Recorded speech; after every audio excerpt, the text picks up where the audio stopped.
विद्यार्थ्यांच्या विविध प्रलंबित शैक्षणिक प्रश्नांकडे विद्यापीठ प्रशासनाचे लक्ष वेधण्यासाठी तसेच विद्यार्थ्यांचे शैक्षणिक नुकसान टाळण्यासाठी व त्यांच्या भवितव्याशी संबंधित प्रश्न तातडीने सोडवण्यासाठी प्रशासनाने सकारात्मक भूमिका घ्यावी अशी मागणी विद्यार्थ्यांच्या वतीने करीत विद्यार्थ्यांनी उपोषण आंदोलन सुरू केले।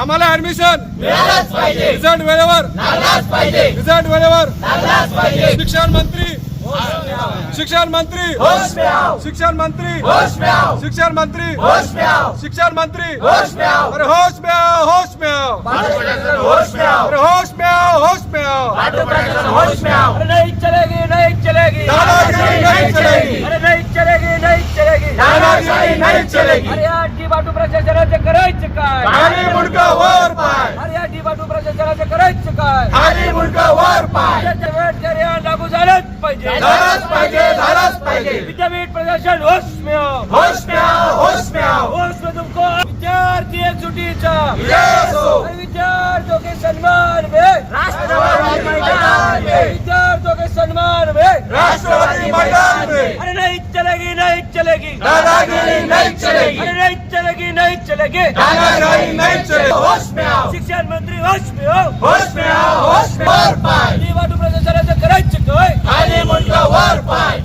विजय हो महाराष्ट्राचा बुलंद आवाज शरद पवार विद्यार्थी एकजुटीचा विजय हो इनकलाब संघर्ष करो इनकलाब जिंदाबाद इनकलाब जिंदाबाद इनकलाब जिंदाबाद होश में आओ होश में आओ होश में आओ रोहित दादा त्यातर्फे आपण जे आज इथं अभियांत्रिकी कॉलेज समोर आज आपण साखळी उपोषणात बसलेले आहेत।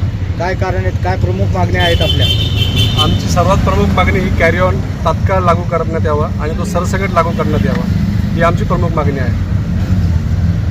डॉक्टर बाबासाहेब आंबेडकर तंत्रज्ञान विद्यापीठाच्या मार्फत हे आपण त्यांच्या विरोधामध्ये आपण उपोषण करत आहोत। कॅरी ऑन ही आपली प्रमुख मागणी आहे। बरोबर, कॅरी ऑन मागण्याच्या साठी ज्या आम्हाला समस्या आहेत म्हणजे कशाच्या आधारे आम्ही कॅरी ऑन मागतोय तर आमचे रिझल्ट वेळेवर लागत नाही आणि या विद्यापीठाची अधिकृत अशी कोणती वेबसाईट नाही की ज्याच्यावरती सर्व आम्हाला सूचना येतील ना रिझल्ट त्या वेबसाईटवर लागतो।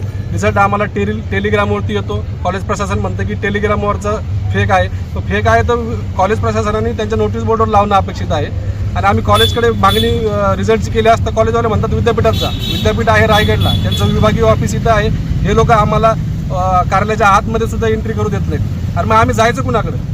रिझल्ट आमचे 45 दिवसात नियम असा आहे की रिझल्ट लागण्यात यावा, पण 6-6 महिने झालेत अजूनही बऱ्याच विषयांचे रिझल्ट पेंडिंग आहेत आणि रिझल्ट पेंडिंग असल्यामुळे आम्हाला पुढच्या वर्षात ॲडमिशन कसं घ्यायचं?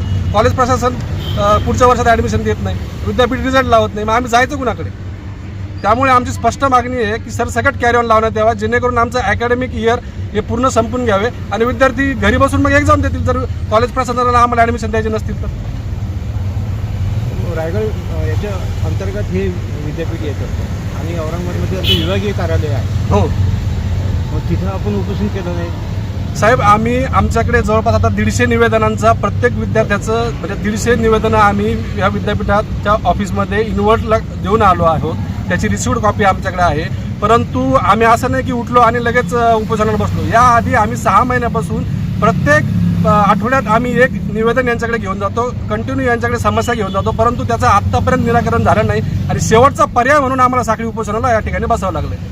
जर विद्यापीठ प्रशासन आपले निर्णय देत नाही आहे, आपला न्याय देत नाही तर तंत्रशिक्षण मंत्रालयाकडे किंवा साहेब मंत्र्याच्या पीएला आम्ही कॉल केले, परंतु हे भाजप सरकार यांनी नीटचा घोटाळा केला, यांनी सीबीएसईत पैसे खाल्ले आणि आता या बाटूच्या माध्यमातून हे आम्हाला त्रास देण्याचं काम करतायत। यांचा कोणता प्रतिनिधी आम्हाला आजपर्यंत भेटायला आला नाही ना यांच्या प्रशासनाचा कोणता अधिकारी आमच्यासोबत बसला आणि तुमच्या काय समस्या आहेत आपण एकदा ते सॉल्व्ह करून घेऊ असं कोणताच यांचा अधिकारी आम्हाला अजून भेटलेला नाही।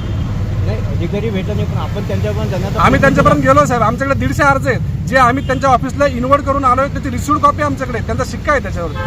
मग ते तर प्रॉब्लेम त्यांनी सॉल्व्ह करायला पाहिजे। 6 महिन्यापासून आम्ही त्यांना अर्ज पाठे करतोय।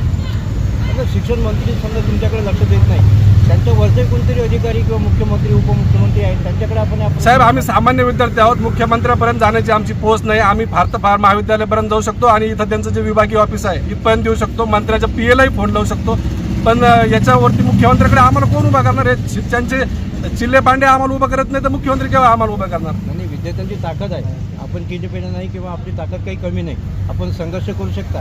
त्या माध्यमातून आम्ही वरिष्ठापर्यंत सुद्धा आपण पोहोचू शकता. साहेब, आता आम्ही या ठिकाणी विभागीय कार्यालयाच्या बाहेर बसलेलो आहोत. आता ज्याला कुणाला आम्ही इतके दिवस समस्या मांडल्या, आमच्या समस्येला कुणी हात घातला नाही. आता ज्याला कुणाला चर्चा करायची तर त्यांनी आमच्याकडे यावं आणि इथं विद्यार्थ्यांचे प्रॉब्लेम सॉल्व्ह करावे. अभिजित दिपकेसारखा एकटा माणूस पूर्ण देशाला आज हादरवून सोडतो आहे. तीच ताकद तुमच्यामध्ये देखील आहे. आपण ती ताकद का आजमावत नाही? साहेब, आम्ही अभिजित दिपके सरांनाही कॉल केला होता. तेही आमच्या आंदोलनाला त्यांनी पूर्ण पाठिंबा दिला आहे आणि मला असं वाटतं की उद्या किंवा परवा ते त्यांचे प्रतिनिधी आम्हाला येऊन भेटणार आहेत आणि तेही आम्हाला जाहीर पाठिंबा देणार आहेत. आणि जर ही सर्व शक्ती एकत्र झाली तर या प्रशासनाला आणि या सरकारला सळोकी-पळो करून आम्ही सोडणार. यानंतर आपली कोणती भूमिका आंदोलनाची? आमची स्पष्ट भूमिका आहे की आम्हाला सरसकट कॅरी ऑन लावण्यात यावा. हीच आमची एकुलती एक मागणी आहे आणि त्या मागणीला जे आमचे ग्राउंड्स आहेत ते आम्ही आता तुम्हाला सगळ्यांना दिले. कशाच्या आधारे आम्ही कॅरी ऑन मागतोय. आपलं पूर्ण नाव सांगा. मी जिल्हाध्यक्ष भूषण भागवत तांबे.